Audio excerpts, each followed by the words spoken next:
Hi everyone, my name's Kathy. I'm from Human Body Scan. Today I want to do a small interpretation of your scan. So let's get started. First of all, we want to start where it says in-body score, and that's up in the top right-hand corner of the page.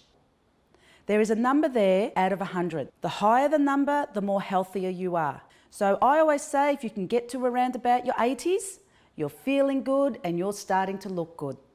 Now over to the other side, we have the body composition analysis. We have your total body water, your protein, your minerals, and your body fat mass. Now your total body water is very important. There are two ways that water is stored within our body. We have the intracellular water and the extracellular water. Now intracellular water is where the water is stored within your muscles. Extracellular water is where water is stored outside of your muscles. With the total body water, you have a figure there, and then underneath that you have a scale. Whatever figure that is, you want to make sure it's up the high end of the scale, if not over. Now that is all going to be related to how much skeletal muscle mass you have. We'll go further into that one a little bit later, but at the moment, you want to be up the high end. Next one underneath is your protein levels. Again, you have a figure, and again, you want to be up the high end of the scale, if not over. Now, this is also going to be related to your skeletal muscle mass. But at the moment, your protein consists of the nitrogen within your cells. Now, protein is directly related to intracellular water. Therefore, a lack of protein indicates a lack of intracellular water. And that's what I said before, it is relating to your skeletal muscle mass. Now the next one down is the mineral. The more soft lean mass you have, the more minerals you are likely to have. Load-bearing exercises can increase your mineral content. Now the next one down is your muscle to fat analysis. Now there we got your weight, your SMM, which is skeletal muscle mass, and your body fat mass in kilos. Now again, you see a shaping of how the lines are related. Now you might have what looks like a C shape or an I shape where the lines are all level together, or a D shape where you have more muscle than what you do weight and body fat. Now with skeletal muscle mass is a muscle which is connected to the skeleton to form part of the mechanical system which moves the limbs and other parts of the body. It is shown in kilos. Increasing skeletal muscle mass will result in a higher in-body score and increase your basal metabolic rate, which is your BMR. In reference to the skeletal muscle mass, this is to me the most important part in training. The more muscle you have, the more you will burn body fat. It will increase your protein levels. It will help with your total body water. You will not deal with dehydration, and will increase your mineral levels. And of course, your bone mineral content, which is your bone density. So that's what your total aim for is, that when you are training and you're wanting to lose weight, but you're wanting to increase your muscle mass. How to do that? I will explain at the end.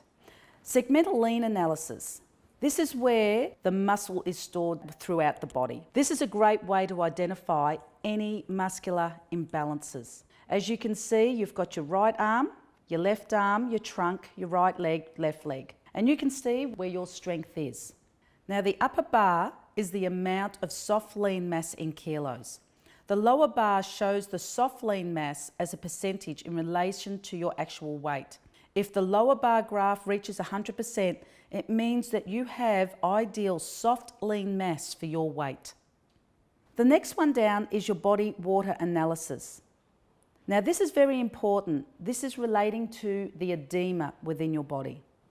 You want to make this particular one quite low. You don't want to increase it. If it is high and above the normal range, you might have inflammation within your body. Pre-workouts can actually also affect it, or you're just not drinking enough water, or you are suffering from arthritis.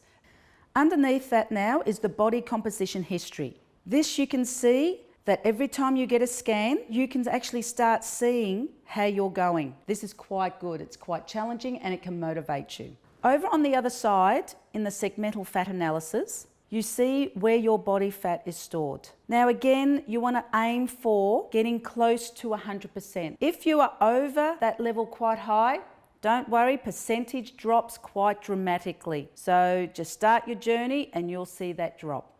The next one down is the segmental circumferences. This is the one I love. This is where the machine has actually measured your circumference. This is where you can actually start seeing a difference every time you get a scan. You can see those centimetres drop dramatically.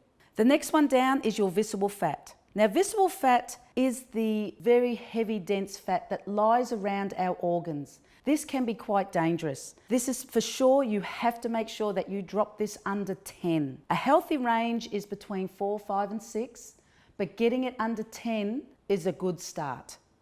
There's a couple of important areas that I want to talk about, which is underneath the visceral fat. You see basal metabolic rate. Now, for those that have heard it but don't quite understand what it means, this is the amount of calories that your body burns from the time you wake up in the morning to when you go to bed at night. It's not the amount of calories that you eat. So, as we all know, the more muscle you have, the more body fat you will burn. So the only way to increase this, again, is by increasing your skeletal muscle mass. The next one down is your bone mineral content. Now you see a figure here and then you see the scale. Again, this is your bone density. You want to be able to increase that up and over that bracket. Again, you can increase by improving your skeletal muscle mass. As I said earlier, I was going to share with you about how to increase your muscle mass. Okay? The most important part is that you don't want to deplete it. And that can be done through training on an empty stomach. If you're one of these ones that train really early in the morning, it is so important to have at least a half a banana and to incorporate some branched chain amino acids, which are called BCAAs. Now, this will stop your muscle breakdown from happening. I find, and I have noticed, that a lot of people who do train early in the morning on an empty stomach burn their muscle. Okay, that is not what you want. So if you take that simple little step by doing that, you will find an increase in your muscle mass. As we have gone through these scans, it is the most important thing to do. If you have any more questions, you can contact me via my website, which is www.humanbodyscan.com.au. Also, check out my Facebook page and my Instagram site. I wish you all the best. Cheers for now.